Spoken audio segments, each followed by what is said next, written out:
Finally, I have like a light here, and now I'm changing everything up. I've just decided to put my stupid tripod at the back. So it's now here, and we have a different setup. And I know, 3 computers, bit excessive. Bit of friends.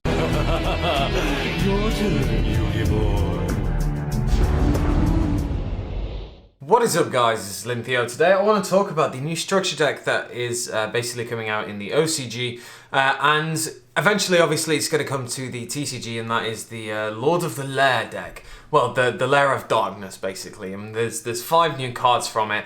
You've got Darkest Diablos, the Lord of the Lair, which is the big boss monster. You then got Lilith, Lady Lambert, then King of the Wicked, and Lair of the Darkness, and then the Grinning Grave Virus. So the Darkest Diablos is the biggest boss monster basically in this deck. It's some of the most ridiculous statistics a card can have, in the fact that it's a dragon, and it is a 3000 to 2000 beat stick. A level 8 Dark Dragon. Level 8 Dark and Dragon is just ridiculous. You've got trade-in target, you've got a lore target, you've got, because it's 3000, you've got the you've got all the different, just in general, dragon support, so a lot of the blue eye support comes out for that, ties in with that. And just in general, this card's amazing. The first line in the card is just, your opponent cannot tribute this card.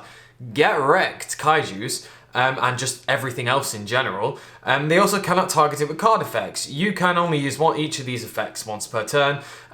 If a dark monster you control be tributed, you can special summon this card from your graveyard or hand, which is ridiculous. And then not only that, you contribute 1 dark monster, and you can place your opponent places 1 card from their hand to either the top or the bottom of their deck. So you're getting rid of their resources. This is a really easy card to summon, and also a really easy card to search. So being 3000 attack as well is nothing, too shabby. So that's a bit ridiculous, and a very good boss monster. It makes me remember Graph. You know how Graph was just this card that just kept coming back, was really good. The whole deck was kind of centered around it. This is how I think this deck really is. It's just a monster heavy deck. And there's no kind of two ways about it. There's nothing special about it, there's no crazy link plays, there's no crazy combos. It's all pretty simple. It's just all revolving around the dark monsters, searching them out, and actually I quite like that because it's quite simple. Then you've got Lilith, the Lady Lambert, which is a dark level 3 with 2000 attack, which is pretty good, and it's a fiend, so it's a tall guy target. But it says the original attack of this card becomes 1000 if you normal summon it, and the quick effect is you contribute 1 dark monster, reveal 3 normal trap cards from your deck. Your opponent randomly selects 1 of them to set on your field, then the rest are shuffled back into the deck. You only activate it once per turn. So the fact that you can just easily summon this card, obviously because there's a normal summon, it's level 3 anyway, but if you do, it means that its attack is cut to 1000. Not too bad. And pretty decent if you ask me, because then it becomes live as a Crush Card Virus target, which is pretty good. Because obviously then it ties in with the other virus cards, which is the Grinning Grave Virus, which I'll get to in a bit, which just makes that really good. This is just basically a virus target card, which is, pretty good because we have a lot of them right now, but if you're going to use it in this deck, this is a pretty good target. Obviously, Tour Guide target, rank 3s, link 2s, all this stuff is pretty decent. But being able to search out normal trap cards, 1 being the viruses, or basically all of the viruses, so that's pretty disgusting for your opponent to have to deal with. And just in general, being a really solid support card. So already you're looking at the new cards that this deck has. It's really, really good. Moving on, you've got the King of the Wickedness. This one basically searches out the field spell, because it says you can discard this card out on Lair of Darkness, which is the field spell from your deck to your hand. You contribute 1 dark monster, and you draw a card. But if you tributed a dark monster, other than this card, you can add 1 dark monster with 2000 or less defense from your deck to your hand, and can you only use the effect once per turn. So you can basically add that monster from your deck to your hand instead of drawing the card. So if you use this effect, tribute another dark monster, for example, you add Diablos, Diablos' effect then kicks in because you've on chain links, the chain is resolved, this has been added to your hand, it recognizes, hey, a monster has been tributed, you tribute summon it. You special summon it, from your hand. Hey, this is pretty good. This card's just a basic, I tribute this and summon a boss monster. Not too bad. But obviously, it searches the field spell.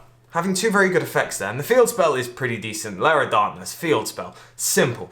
All face-up monsters on the field become dark. Once per turn, you contribute monsters to activate this card or effect. To activate a card or effect, you contribute one dark monster you control as if you controlled it, which is pretty ridiculous because you just then tribute your opponent's monsters.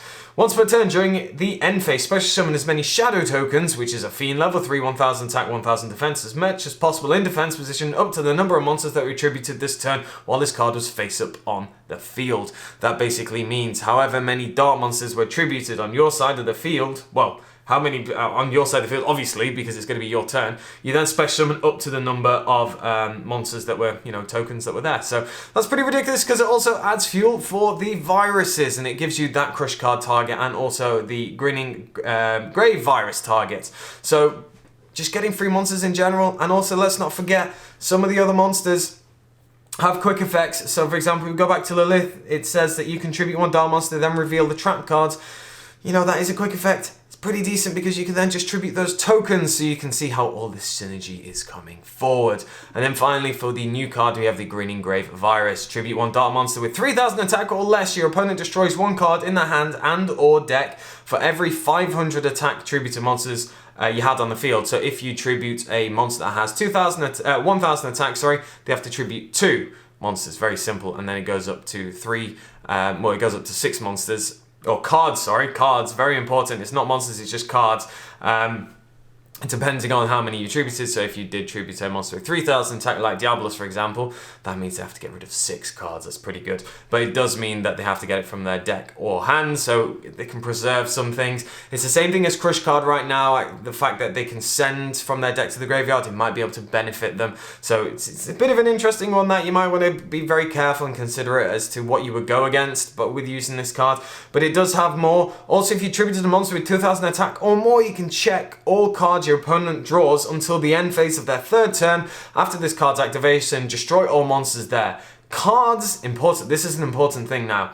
Cards destroyed and sent to the graveyard by this card's effect cannot activate their effects during the turn they were destroyed. So anything that would get its effect if it was destroyed and sent to the graveyard, easiest thing that comes to mind for people to remember is something like the Fire Kings. Obviously when they're destroyed and sent to the graveyard they get an effect. If it was a Fire King monster, just an example, I know they're not meta, it's just a very easy thing to say, they will not get their effects. However, it does mean that they are in the graveyard for the following turns so they can activate their effects. So it is something that is a very powerful card. It addresses a lot of concerns that I think if we were looking at this card and reading through it, you'd have the concern of my opponent's going to benefit from those cards going to the graveyard. Well, that last bit says that, hey, at least they can't benefit straight away.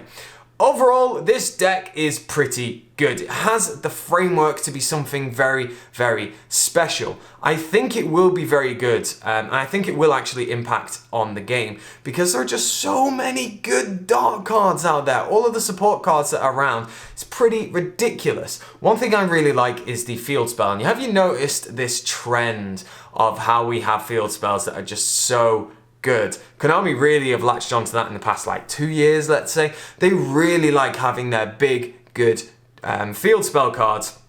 And obviously very easily searchable. You have Terraforming, you also have the King of Wickedness that can search it out too. So there are a lot of good potential, or there is a lot of good potential for this deck. The field spell being able to say, hey, all face-up monsters on the field become dark has potential to interrupt what your opponent's doing.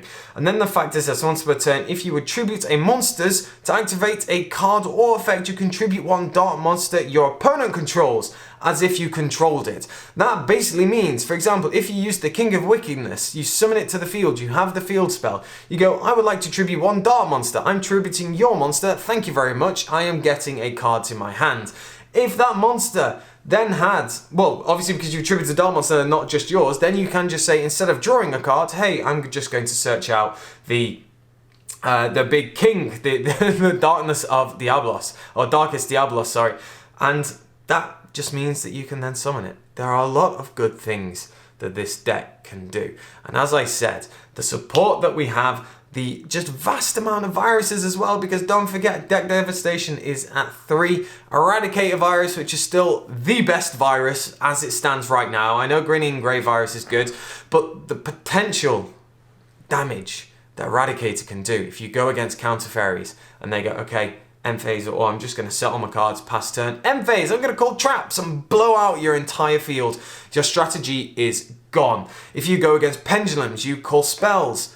Wow, okay, well, if they've had their pendulum scales set there, that's pretty ridiculous. Anything that relies on spells, anything relies on traps. And it doesn't even have to be relying on spells, really, because there are so many good, like, solid spell cards out there that people are using right now. You know, the core meta cards, like your Monster Reborn, that just are needed. And if you take it out of their hand, and let's face it, the cost for activating these, well, the cost to fill these activation requirements for these cards is super simple. Like, Diablos just keeps coming back constantly. There's like your first target. The fact that the field spell will give you those 1,000 monsters as well, for Grinning Grave Virus and also Crush Card Virus, if you want to use that, it's pretty simple. There are just so many good cards, so many good potential possibilities for this. Even Lithium did a video on this not too long ago. He did a virus build that I'm just going to look at right now because, you know, Lithium is God.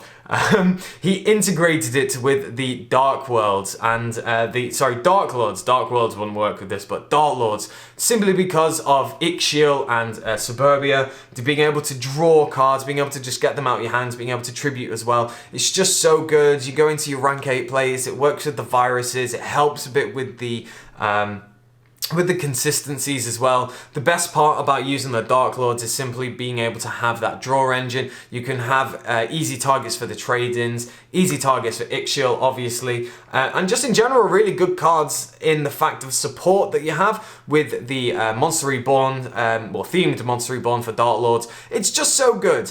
What do you think it's going to do to the meta? What do I think it's going to do to the meta? I honestly just think it's going to be ridiculous. The Field Spell and Lilith are just so good for this game, for this deck. It's just crazy. Like, those support cards are just a little bit insane. I think that overall you're going to see these cards a lot. You're going to see this deck a lot topping in the OCG. I don't see any reason why you wouldn't, because it's just that good. You're just going to see it all over the place, I think, because it's just a simple deck. It reminds me so much of Dark World. Being able to just be this deck that can just survive on its own. It doesn't need the extra deck. It doesn't need anything fancy. It can just use raw power, raw aggression, just to basically advance the game state and win. And that's what I like about it. It's simple.